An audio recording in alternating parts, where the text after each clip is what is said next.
আমি আপনাদেরকে একটা চ্যালেঞ্জ দিয়ে যাচ্ছি, দায়িত্ব দিয়ে যাচ্ছি, দায়িত্ব না নিলে এটা আপনার ঘাড়ে বসে থাকছে।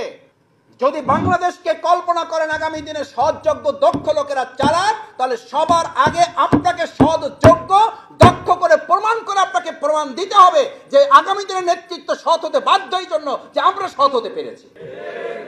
আসসালামু আলাইকুম রহমতুল্লাহ। জামাত ইসলামীকে নিয়ে আজকের ভিডিওটি খুবই গুরুত্বপূর্ণ। দেশে প্রবাসে কাছে দূরে যেখানে আছেন সকলকে অসংখ্য ধন্যবাদ জানিয়ে আজকের ভিডিওটি শুরু করতেছে। আপনারা অবশ্যই আজকের ভিডিওটি দেখুন, মন্তব্য করুন। আপনাদের কাছে বিনীতভাবে অনুরোধ করব, আজকের ভিডিও পুরাটি না দেখে মন্তব্য করবেন না, কারণ আজকের ভিডিওর এমন তাৎপর্যপূর্ণ ভিডিও যে ভিডিও আপনার এবং বাংলাদেশের জন্য খুবই গুরুত্বপূর্ণ।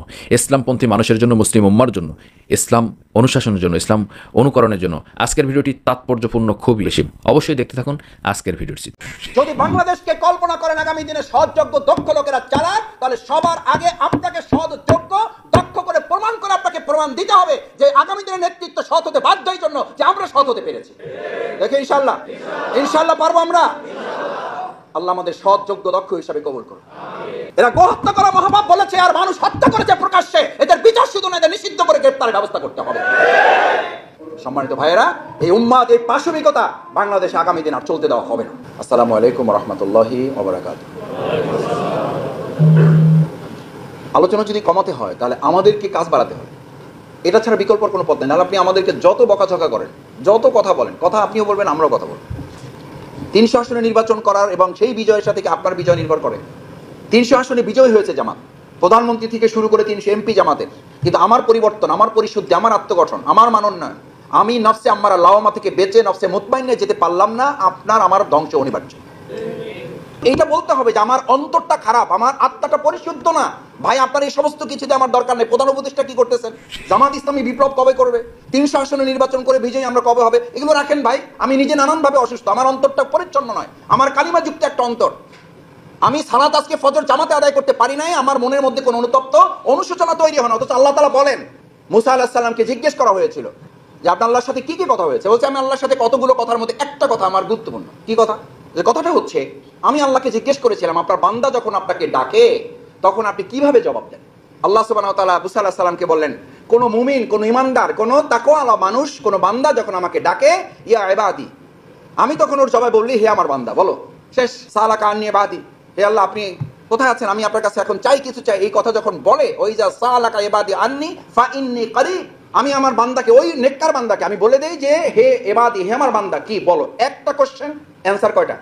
অনুতপ্ত, অনুশোচিত, বিগলিত, প্রত্যাবর্তন করা, তাও আবার যে আত্মা গুনাহ করেছে, নিজের ত্রুটি, সীমাবদ্ধতা, দুর্বলতা আইডেন্টিফাইড করেছে, এরপর অনুতপ্ত অনুসূচিত হয়ে সে আল্লাহর কাছে হাজির হয়েছে। আল্লাহকে ওই অনুতপ্ত অনুসূচিত ওই গুনাহগার ব্যক্তিটা যখন ডাকে, তখন আমি আল্লাহ তাআলা তাকে 3 বার জবাব দিই। কয়বার? 3 বার জবাব। ইয়া ইবাদি, ইয়া ইবাদি, ইয়া ইবাদি। আপনারা তো জানেন মুসা আলাইহিস সালাম আল্লাহকে একটু বেশি কোশ্চেন করতেন। এবার মুসা আলাইহিস সালামের কোশ্চেন হচ্ছে, আল্লাহ ঠিক আছে, একজনকে একবার দেন, একজনকে 3 বার দেন, তাই দেন, আমার তো কিছু করার নাই, কিন্তু কি কারণটা একটু জানা যায়? সুবহানাল্লাহ। এরপরে যদি আমরা প্রত্যাবর্তন করতে না চাই, এরপরে যদি কারেকশন করতে না চাই, এরপর যদি আমরা অনুতপ্ত না হই, এরপর যদি আমরা অনুশোচিত না হই, এর চেয়ে দুর্ভাগা মুসলিম, এর চেয়ে দুর্ভাগা ইমানদার আর পৃথিবীতে কে হতে পারে? আল্লাহ সুবহানাহু ওয়া তাআলা মুসা আলাইহিস সালামকে বললেন, মুসা, আমলওয়ালা একজন ইমানদার মানুষ, তাকওয়াবান একজন মানুষ যখন আমাকে ডাকে, সে তার আমলের উপরে ভিত্তি করে আমাকে ডাকে, হইলে হইতে পারে, না হইলে হতে পারে, কোনো আমার আমল তো আছে। আর একজন গুনাহগার যখন আমাকে ডাকে, তখন সে 3টা কারণে আমার প্রতি নির্ভরশীল হয়। নাম্বার 1, এই দুনিয়াতে এক আল্লাহ ছাড়া তার দ্বিতীয় অনুভূতি হয় যে আমি যদি তাকে মাফ করি, এই পৃথিবীতে মাফ না করি, এই পৃথিবীতে আর এমন কেউ নেই তাকে মাফ করতে পারে। সে তখন এটা বলে, আল্লাহ আপনি যদি আমাকে ফিরাই দেন, এই পৃথিবীতে আর হাত তোলার জায়গা নেই। এই কথা যখন সে বলে, আমি ওই অবস্থা, আমি আমার বান্দাকে আরেকবার ডাকি, ইয়া ইবাদি, বলো তোমার কি করতে হবে। তৃতীয়, সবচেয়ে গুরুত্বপূর্ণ, একদিকে এই বান্দা ডাকতে থাকে, আমি এদিকে শুনতে থাকি, আরেকদিকে ইবলিস তাকে টানতে থাকে, গুনাহ করেছ, অসুবিধা কি, মাফ চাইছো, শেষ, আমার গুনাহ করো। ওই যেন গুনার দিকে আর ধাবিত না হতে পারে। সাথে সাথে ওই ইমানদার ব্যক্তির ডাক আমি শুনতেও পারি, নাও শুনতে পারি, তার চেতনাটা ওরকম। আর এই বান্দার ডাকটা আমি ইবলিসকে চ্যালেঞ্জ করে শুনি, যাতে আমার এই বান্দার আমার কাছ থেকে ফিরে গুনার দিকে ধাবিত না হয়। আমি ওকে আমার করে নেই, কারণ আমি বুঝতে পারি ও যেন আর ইবলিসের কাছে চলে না যায়, ওকে যেন আর ইবলিস প্রভুত্ব করতে না পারে, ইবলিস যেন ওকে আর কন্ট্রোল করতে না পারে। ভাইয়েরা, সে যেন স্মরণ করা হচ্ছে, তুমি কি, তোমার যে স্ট্রাকচার, তোমার যে বডি বিল্ডিং, তোমার অস্তিত্ব কি? অকাদ কুনতা মাহিনা, তুমি ওই যে মাটিতে পড়ে থাকা বালু, মাটিতে পড়ে থাকা একটা খোয়া, এখান থেকে এই বিল্ডিং এর এখন এত ডেকোরেশন দেখে বোঝা যাচ্ছে কি হাইরাইজ বিল্ডিং। এই হাইরাইজ বিল্ডিং এর অস্তিত্ব হচ্ছে খোয়া, মাটি, বালু, এগুলো পড়েছিল, ওখান থেকে নিয়ে এসে তারপর এক জায়গায় করা হয়েছে। আল্লাহ তাআলা স্টার্ট করেছেন, অকাদ কুনতা মাহিনা। আরে বেটা তুই এত বড় ইঞ্জিনিয়ার, আরে বেটা তুই এত বড় শফিকুল ইসলাম মাসুদ, তোর অস্তিত্ব কি? তুই তো এক ফোঁটা অপবিত্র অপরিচ্ছন্ন পানি ছিলি। ওমা কুনতা জাহিরা, তুই তো মূর্খ ছিলি। এখন ইংরেজি বাংলা উর্দু ফাঁসি মিলাই এত কথা বলো। ওমা কুনতা সাগীরা, এত দুর্বল ছিলা।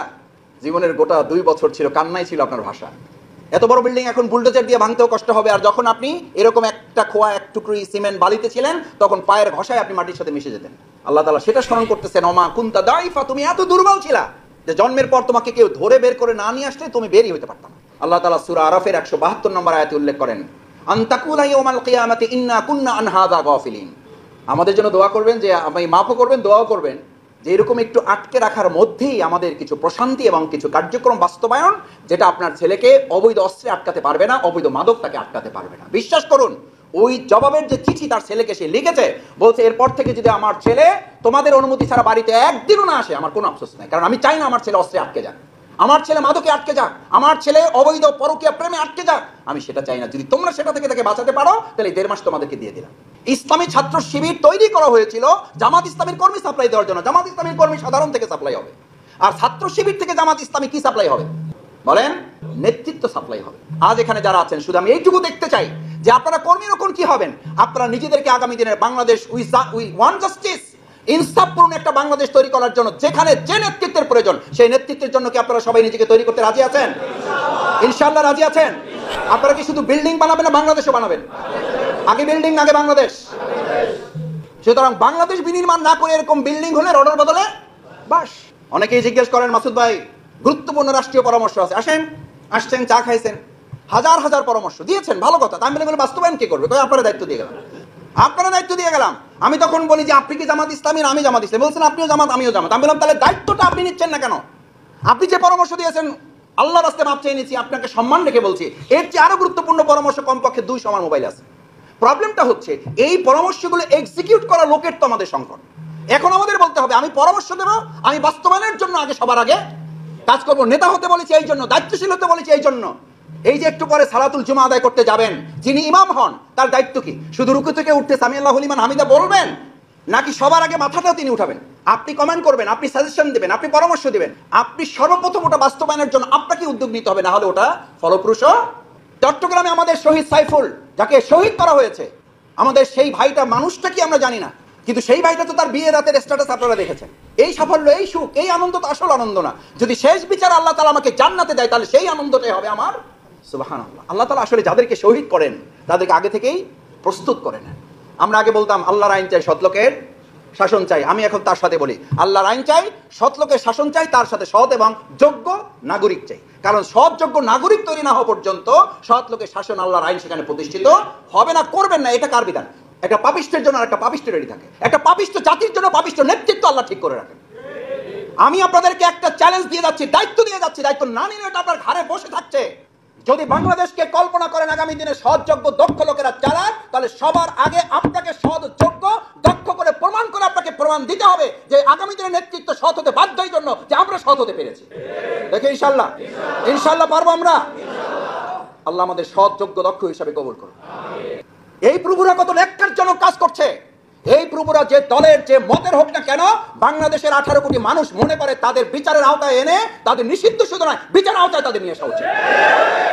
এটা জনগণের দাবি, এখন এটা কোনো দলের দাবি নয়। আমাকে জিজ্ঞেস করে কেউ মাসুদ ভাই আপনাদের দাবি, আমি বললাম আমি নাগরিক হিসেবে বলছি, এবং 18 কোটি মানুষ মনে করছে এরা গোহত্যা করা মহাপাপ বলেছে, আর মানুষ হত্যা করেছে প্রকাশ্যে। এদের বিচার শুধু নয়, এদের নিষিদ্ধ করে গ্রেফতারের ব্যবস্থা করতে হবে।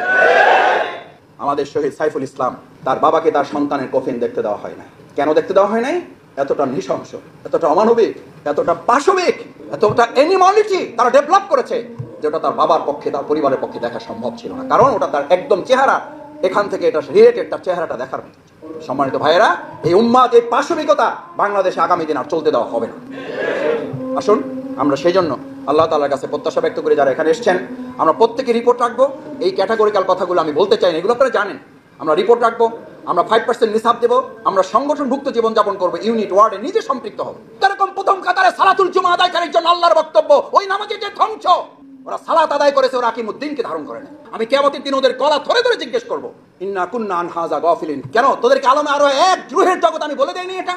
আলাস্তু বিরাব্বিকুম, তোমরা প্রত্যেকে বলেছিলে ইয়েস। দেশের পরিস্থিতি যাই হোক, কেউ খোঁজ খবর নিক আর না নেই, কেউ জানতে চাক আর না চাক, কেউ জিজ্ঞেস করুক আর না করুক, কেউ আমাকে রিপোর্ট বই দেখ আর না দেখ, কেউ রকম বৈঠকে ডাকুক না ডাকুক, কেউ আমাকে ইউনিট বৈঠকে ডাকুক না ডাকুক, কেউ আমার কাছ থেকে নিসাব চাক না চাক, কেউ আমার কাছ থেকে এনত উঠাক না উঠাক, আমার দায়িত্ব এটা, আমি আমার দায়িত্ব পালন করে জান্নাতে যাওয়ার সিদ্ধান্ত আমি গ্রহণ করেছি ইনশাআল্লাহ।